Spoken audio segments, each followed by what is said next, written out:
Hi, welcome to Gooder Talk. I'm Ken Adams. Today I want to share with you one of my favorite topics, and that's speech evaluations. Now, if you're in a class or you work for a company where you have to evaluate the speeches of others, this topic might help you. Also, if you're a Toastmaster, you've probably already learned it's really good to learn how to give effective speech evaluations. Now, there's many ways, many methods and techniques to give a speech evaluation. So I want to do a series of videos on different techniques and methods. And today I want to talk about one of those methods. It's called the H.S.F method. Now, the H stands for what you heard, the S stands for what you saw, and the F stands for how you felt while that speech was being given. So what you heard, what you saw, and how you felt. All right? Now, what I want to do is ask you to stop this video real quickly and go and watch the 2013 commencement speech by George Saunders during the Syracuse University graduation ceremony. George Saunders, 2013, Syracuse University. Now, I've added a link at the bottom, so if you want to press that link, it will take you to that speech, or you can just Google it or use the search function in YouTube. But go and watch it. It's about 11 minutes long, because I'm going to use it as my example for what George Saunders and his speech and what I heard, what I saw, and how I felt when I watched and listened to him give that speech. So let's start with what I heard. Now, I heard a great introduction. He talked about the traditions of commencement speeches, and he talked about how he was going to follow the tradition by 3 different ways, right? One was, it's usually some old fart that has their best years behind them, right? And then over the course of their lives, they made some mistakes, right? And then third, he's going to give some advice to some shining, energetic young people. So that's what he talks about in his speech, how he's an old fart with his best years behind him. He talks about he made some mistakes in his life, and then he's going to give some advice. And that's what he does in his speech. So it's a great introduction. Now, it's a well-written speech. I think he was sincere. I think he was clear, and he was really funny. I think he used humor very well. He sprinkled it throughout his speech. And in the beginning, he gave us a great key message, which was to be kinder, right? To be kinder. And he gives us why we should be kinder and how he learned from his life experience why it's important to be kind. Now, he used stories effectively, and I heard some great stories. One he told was about when he was a young person and he was playing hockey, and how he scored against his own goalie, and it somehow his hockey stick ended up in the audience not too far from where a girl he was trying to impress was sitting.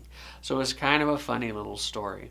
He told another story about when he was over in Sumatra and he was swimming in a river and he was having a great time, and then he looked up and saw that there were about 300 monkeys who were pooping in the river, and he was swimming in the river naked, and how after that he was sick for about 7 months. So it's kind of a funny story, but it's kind of sad in that it made him sick over time. And then the third story, which kind of talked about being kinder, and it talked about some regret that he had, right? And that regret was displayed in his story about when he was in 7th grade, there was a young girl in his class that really didn't get the attention she deserved. She had some cat-eye glasses, and she just didn't seem to be impressive outwardly, and how she got picked on by others, and how he wasn't mean to her at all, but he really wasn't as kind as he could have been. And she was only there for a short period of time, no big punchline to the story. It's just she was gone, her and her family. And he just felt that he could have been kinder to her. And he was reflecting on that point of time in his life and multiple points of time in his life when he could have been kinder to people. And so that was a great story to tell on that message. All right, so those are the things that I heard. Just a kind of a short synopsis of what I heard. Now, the next part is what I saw, right? The S part of the H.S.F. And what I saw was a very professional person. Now, he had long hair and a beard, which was fine, and he was dressed in his academic regalia, right? He was standing behind a lectern, and he just looked crisp, and he looked professional. Now, he was reading his speech, and he looked confident, but because he tended to read the entire speech, he didn't look as confident as he could have been. And if I have one criticism about his entire speech, it was that he had to read it. And I thought if he was better prepared and had practiced a lot more, he could have had it there to refer to, but he didn't have to read it almost word for word. And so that's what I saw. A really good academic professional who delivered a good speech. All right? Now the final part, the F, which is how I felt. Well, I think I felt 3 different emotions. 1, I felt joy. 2, I felt sadness. And 3, I felt hope, right? Now, the joy came from the humor that he gave throughout his speech. He just sprinkled some jokes and some great anecdotes and some wonderful stories that had humor embedded in them. And so I did feel that sense of joy. Now, on the other side of the spectrum, I felt sad because he told a couple of stories, one specifically about the girl who was in his 7th grade class.